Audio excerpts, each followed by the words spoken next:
Optimization involves a combination of edits to the genome as well as edits to the device being introduced into the cell. Typically, the modifications to the device are regulatory in nature, such as swapping out of promoters. In this study, Hal Alper and co-workers show that you can tune a biosynthetic pathway to different yields by systematically changing the promoters in front of the genes. For this, they need to generate a promoter library.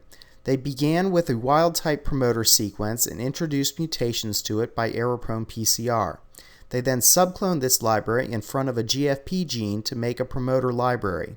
They then screened through this library to identify variants that had multiple distinct transcriptional levels and characterized the relative strength of each promoter using cytometry.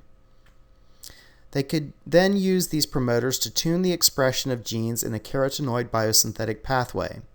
In the left chart, each data point represents a biosynthetic pathway in which the promoter has the strength described by the x-axis.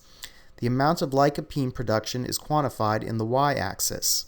You can see that there is a broad optimum expression level to this pathway. On the right, they put each gene under its own promoter and just vary the first enzyme's promoter. Here you do not see the same optimum.